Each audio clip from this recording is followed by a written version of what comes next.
Halo, perkenalkan nama saya Gina Melinda yang di sini akan mempresentasikan atau mereview artikel dari Journal of High Technology Management Research pada tahun 2019 oleh Eric Andreas Seater yang berjudul Motivational Antecedents to High Teach R&D Employee Innovative Work Behavior, Self-Determined Motivation, Person-Organization Fit, Organization to Support Creativity and High Justice. Di sini latar belakangnya adalah perilaku inovatif karyawan atau disebut IWB yang diorganisasikan di perusahaan teknologi yang tinggi yang berinovasi dengan dalam bentuk proses maupun layanan baru. Oleh karena itu, di sini menganalisisnya dengan cara motivasi otonom dan IWB.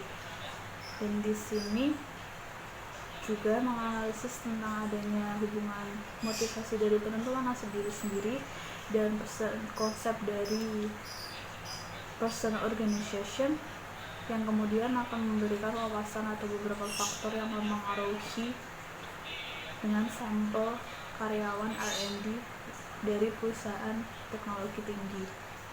Tujuan penelitian ini adalah untuk memberikan wawasan terhadap bagaimana hubungan antara motivasi kerja dengan IWB, POFIT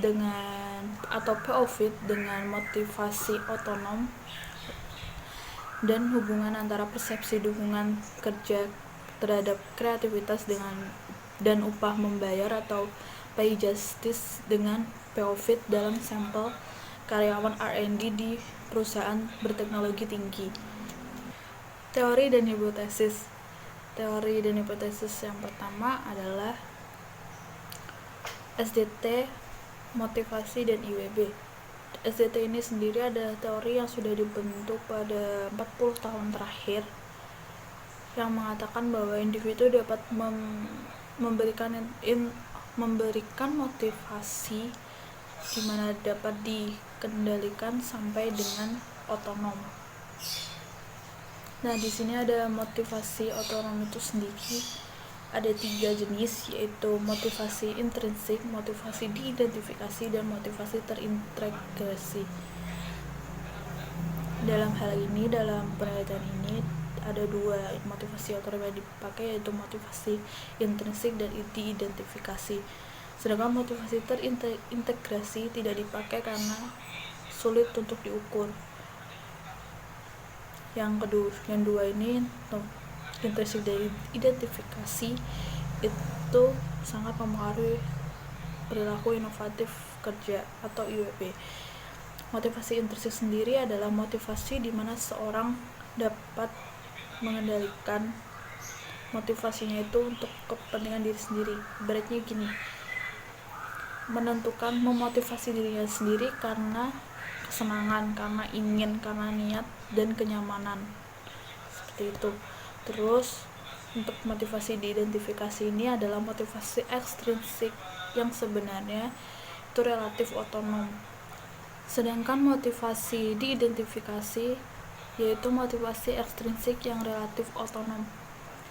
Motivasi ini tidak seperti motivasi intrinsik. Motivasi ini tuh lebih ke kegiatannya dan kepuasannya itu tidak melekat seperti intrinsik.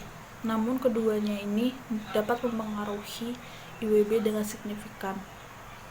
Dalam penelitian ini, H1, motivasi intrinsik mempunyai hubungan positif dengan IWB, dan dari kedua motivasi ini yang paling kuat adalah motivasi intrinsik. H2, motivasi diidentifikasi mempunyai pengaruh positif dengan IWB. Yang kedua adalah motivasi SDT dan PO Fit atau Personal Organization Fit, di mana PO adalah pemenuhan kebutuhan pribadi pada tingkat di mana seseorang mengapresiasikan nilai-nilai organisasi mereka dengan nilai-nilai yang selaras dengan nilai mereka sendiri atau nilai diri mereka sendiri. Yang kemudian adalah PO juga mengarah kepada kepuasan kebutuhan psikologis dasar, kompetensi, keterkaitan, dan otonom.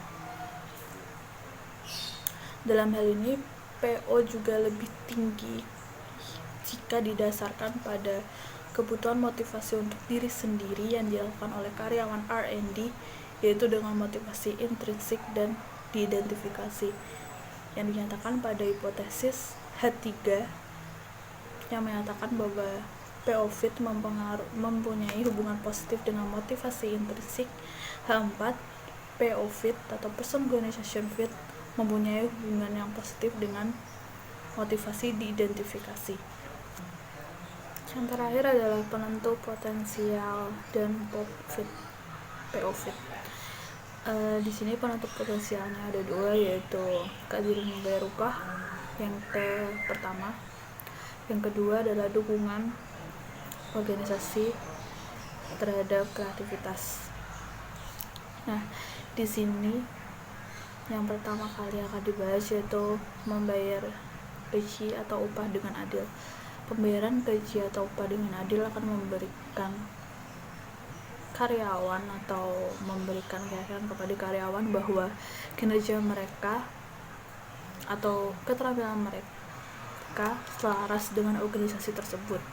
Sedangkan penentuan potensial yang kedua yaitu dukungan organisasi terhadap kreativitas karyawan ini juga memiliki hubungan yang positif terhadap profit dikarenakan jika organisasi mendukung terhadap karyawan yang kreativitasnya didukung oleh organisasi, karyawan tersebut juga akan menganggap nilai-nilai mereka selaras dengan organisasi tersebut.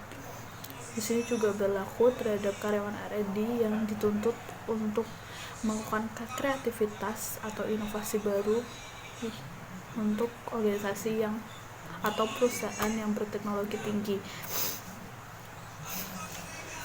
Di sini juga dikatakan bahwa dukungan organisasi terhadap kreativitas karyawan itu juga dilakukan dengan karyawan yang kreatif. Karyawan yang kreatif atau karyawan R&D dituntut untuk nyaman terhadap lingkungan kreatif dan harus terbuka dengan situasi yang ada atau terbuka dengan masalah. Dan untuk hipotesisnya adalah hipotesis 5 mengatakan bahwa keadilan membayar upah mempengaruhi atau mempunyai pengaruh yang positif terhadap PO fit. H6 atau dukungan organisasi terhadap kreativitas mempunyai pengaruh yang positif terhadap PO fit. Metode penelitian di sini sampelnya diambil dari 3 perusahaan multinasional di Norwegia yang ada di Departemen R&D. 3 perusahaan tersebut adalah 2 perusahaan yang berteknologi di bidang komponen elektronik dan 1 perusahaan yang berteknologi tinggi di bidang memproduksi kimia. Di sini sampel diambil dari karyawan R&D di Departemen R&D yang memiliki 100-200 karyawan, yang kemudian membagikan kuesioner sekitar 422 kuesioner, dan kuesioner yang dikembalikan adalah 235 kuesioner yang akan menjadi sampel dalam penelitian ini. Yang menarik dalam penelitian ini adalah menggunakan convenience sampling, kalau nggak salah namanya itu convenience sampling, terus diskusi dengan departemen R&D masing-masing organisasi dan mendapatkan persetujuan dengan organisasi tersebut atau perusahaan tersebut. Ada 2 variabel yaitu yang digunakan di metode ini, variabel endogen dan eksogen. Variabel eksogen ada dukungan untuk kreativitas atau terhadap kreativitas dan membayar upah dengan adil, yaitu, dan variabel endogen adalah IWB, person organization fit, dan motivasi otonom yang terdiri dari motivasi intrinsik dan diidentifikasi. Model struktural yang ada di analisis dan hasil ini bisa dilihat di tabel 2, yaitu model yang dihipotesiskan bisa dibandingkan dengan model alternatif. 4 model alternatif. Yang pertama adalah model A, yaitu menambahkan jalur langsung PO fit atau Person Organization Fit terhadap IWB. Model B, menambahkan jalur langsung dukungan terhadap kreativitas dan membayar gaji atau upah adil ke IWB. Model C, menambahkan jalur langsung PO-Fit, Personal Organization Fit, dukungan terhadap kreativitas dan membayar upah dengan adil terhadap IWB.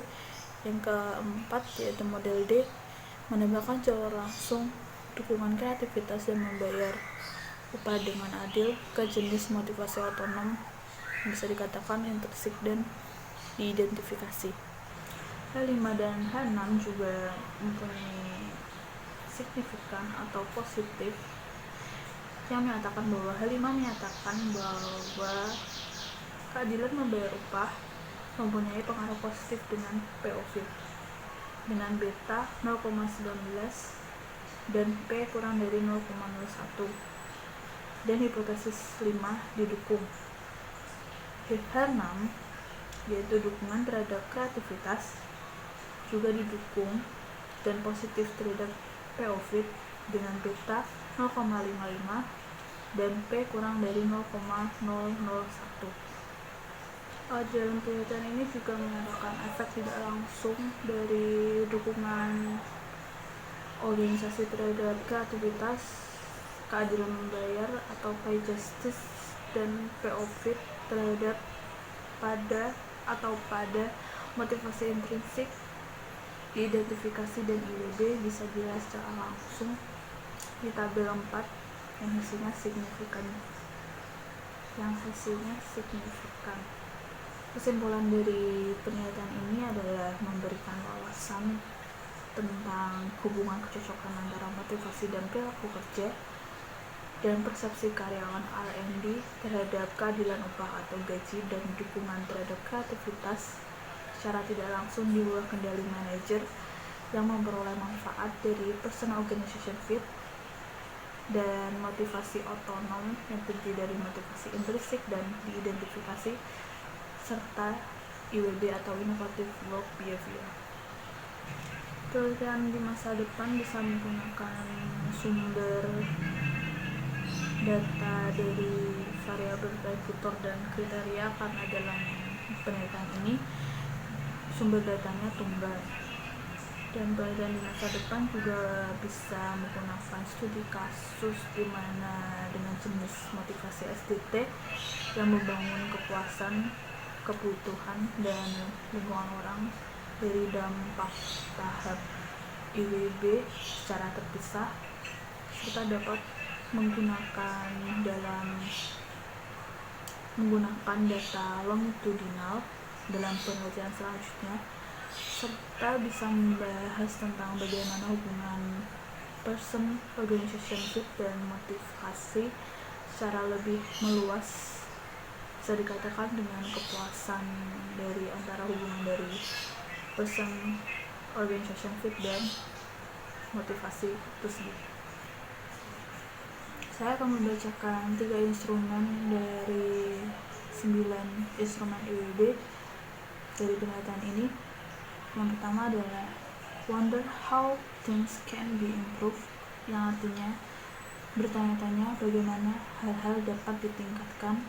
Yang kedua, find new working method, technique, or instruments, yang artinya temukan metode, teknik, atau instrumen kerja yang baru. Yang ketiga adalah generate original solution for problems, yang artinya menghasilkan solusi orisinil untuk masalah. Sekian presentasi artikel atau review artikel dari saya. Terima kasih.